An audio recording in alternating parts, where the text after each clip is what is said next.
क्या वित्त मंत्री निर्मला सीतारमण का अहंकार भारतीय बाजार पर भारी पड़ रहा है? कहीं वित्त मंत्री ने देश में इन्वेस्टमेंट के नब्ज को पढ़ने में तो गलती नहीं कर दी है? इंपोर्ट और विदेशी निवेश पर निर्भर इंडिया में एफआईआईज, फॉरेन इंस्टीट्यूशनल इन्वेस्टर्स की जरूरत नहीं है, ऐसा कहना बाजार के अल्प ज्ञान का बायस था, या फिर एक जिद कि हम तो लगाएंगे ही कैपिटल गेन टैक्स, जिसे इन्वेस्ट करना है करे, जिसे ना करना है ना करे।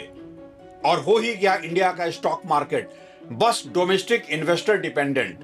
वो डोमेस्टिक इन्वेस्टर जो आज खुद एक फाइनेंशियल स्ट्रेस में है। दरअसल 2020 में कोविड के बाद स्टॉक मार्केट में आए इन्वेस्टमेंट और प्रॉफिट ने देश के आम नागरिकों को ही नहीं बल्कि शायद फाइनेंस मिनिस्टर को भी इस गलतफहमी में डाल दिया था कि इंडिया के रिटेल इन्वेस्टमेंट लैंडस्केप में अब बहुत डेप्थ है, संभाल सकता है अब देश का आम नागरिक इन्वेस्टर के तौर पर स्टॉक मार्केट को, और विदेशी निवेशक जाएं तो जाएं।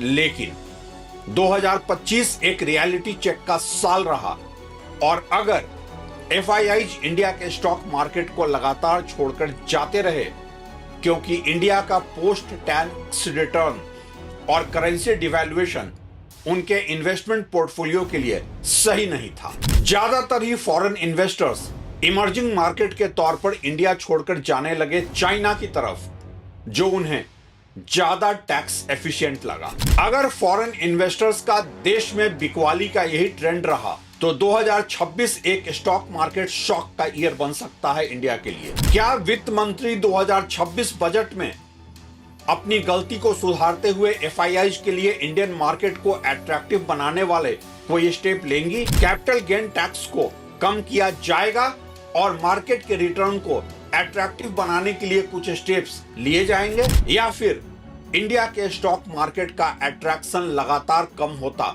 चला जाएगा और देश जाना जाने लगेगा एक मार्केट के तौर पर जहां की टैक्स भी ज्यादा है और जहां की करेंसी भी लगातार कमजोर हो रही है।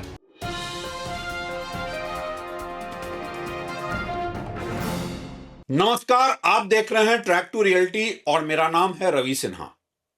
वित्त मंत्री निर्मला सीतारमण ने long term capital gain tax बढ़ाने के बाद संसद में पूरे आत्मविश्वास के साथ कहा था कि हमें अब एफआईआई की जरूरत नहीं रह गई है। हमारे देश में रिटेल निवेशक का एक स्ट्रॉन्ग बेस बन चुका है और वो इतने मजबूत हैं कि वो हर झटका संभाल लेंगे। लेकिन अर्थव्यवस्था और निवेश अब कोई पॉलिटिकल स्टेटमेंट का सब्जेक्ट तो है नहीं, और ना ही इन्वेस्टमेंट लैंडस्केप कोई चुनावी एजेंडा है। आज हालत यह है कि वही रिटेल निवेशक ऐसे झटके में है कि खुद को संभालना भारी पड़ रहा है।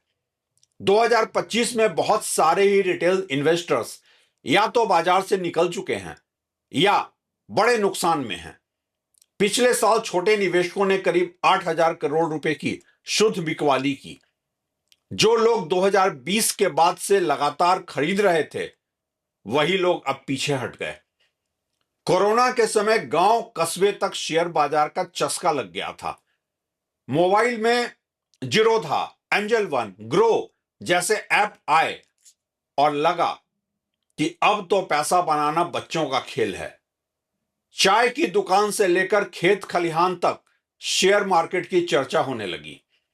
कोविड के बाद के मिले रिटर्न ने हर किसी को ही बना दिया स्टॉक मार्केट एक्सपर्ट।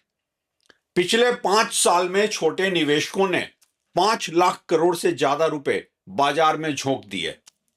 लेकिन सवाल तो यह है कि क्या ऐसे स्टॉक मार्केट की फेरी टेल से देश की वित्त मंत्री भी कैरिड हो सकती हैं, और वो भी इस हद तक कि स्टॉक मार्केट के एक मेजर कंट्रीब्यूटर एफआईआईज को लेकर कहें कि अब हमें उनकी जरूरत ही नहीं है।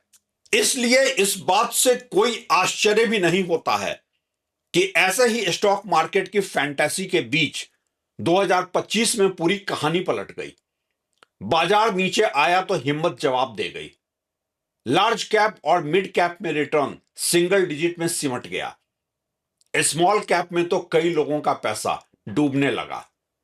जो लोग रोज हरा बोर्ड देखने के आदी हो गए थे वे लाल निशान देखकर घबरा गए। हर तरफ चर्चा जो थी कि कौन सा स्टॉक अगला मल्टी बैगर है, अब है चर्चा कि क्या इतने लॉस पे भी निकलना समझदारी होगी। आज का स्टॉक मार्केट आम इंडियंस के रिस्क एपेटाइट से ज्यादा वॉलेटाइल है। ऊपर से कंपनियों के मुनाफे में कमी और कंपनियों का नया इन्वेस्टमेंट रोक देना। शेयर जो थे पहले से ही महंगे, अब और भी बन रहे थे महंगे।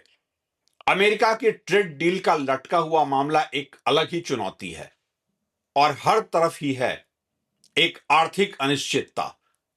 स्वाभाविक सी बात है कि छोटे निवेशकों ने सोचा कि नफा नुकसान जो मिला है वही बचा लो, कब तक झटका सहेंगे। अब तो कच्चे तेल के दाम में उछाल और बढ़ते भू राजनीतिक तनाव ने स्थिति और खराब कर दी है।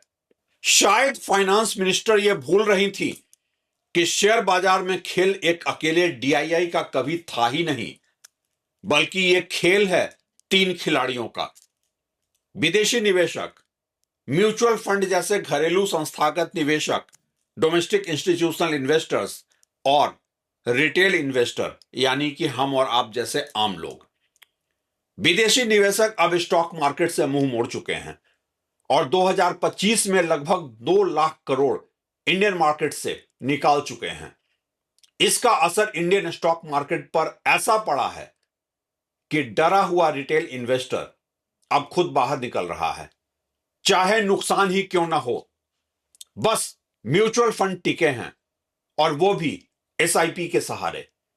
इस साल करीब 3 लाख करोड़ रुपए एसआईपी से आए हैं, वही बाजार को थामे हुए हैं। यह पैसा अगर आना बंद हुआ तो बाजार का हाल समझना मुश्किल नहीं है और यह पैसा भी अब ढीला पड़ने लगा है। पिछले महीने एसआईपी के जरिए आने वाला पैसा करीब 6% घट गया। ऐसा कई साल बाद हुआ है और इसकी एक नहीं बल्कि कई वजह है।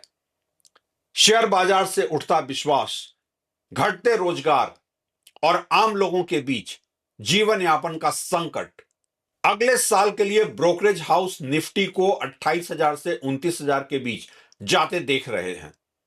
मतलब कि 10 से 12% का रिटर्न, और वो भी लार्ज कैप में।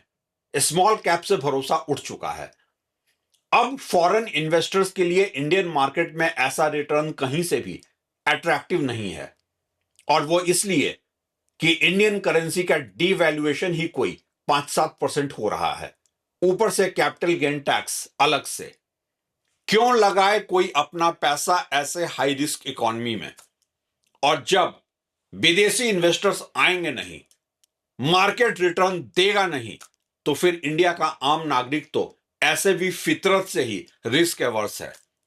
इसलिए गांव देहात से शहर तक अब लोग कह रहे हैं कि शेयर छोड़ो, सोना चांदी पकड़ो। पिछले साल सोने ने 78% और चांदी ने 144% का रिटर्न दिया।